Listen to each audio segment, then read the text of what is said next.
I am raising two Black boys. My son is 2 years old, and my little brother lives with me, and he's 16.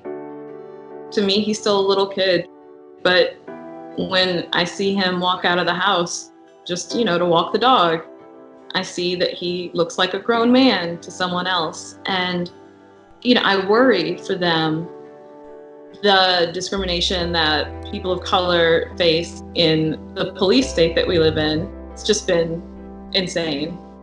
After generations of built up anger and frustration and trauma, all of these people said, enough is enough.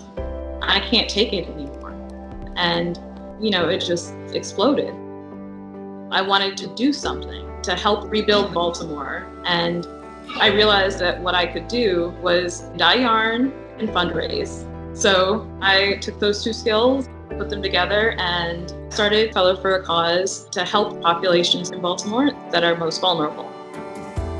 We came up with a color and we named it Sandtown Winchester, which is the neighborhood where Freddie Gray was from.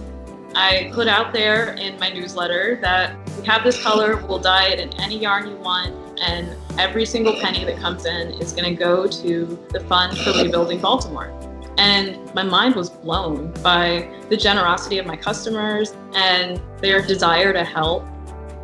We were kind of riding high, like, look at this amazing thing we did. And, the next thing we knew, there was a crisis. I wanted to be able to make bigger donations more immediately and to places where it can make the most impact. So I started the NFC Momentum Fund at the Baltimore Community Foundation to make small grants to organizations that are doing good in the community, but don't have the fundraising machinery that some of the larger organizations have. So when we gave 10 grand to Doctors Without Borders, that was a huge deal for us. And it's a big deal for them too. But when we gave 10 grand to Every Town Against Gun Violence, they sent us a letter telling us that that was going to make it possible for them to hire an extra staff member. It just felt really nice to make the gift and know that it's helping. With the sort of new awareness of the discrimination that people of color face, people are wanting to put their money where their mouth is, and this is a way for them to do it.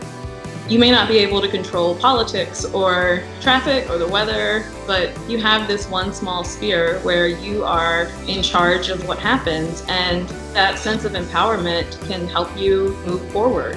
So let's do it. Let's rebuild the city.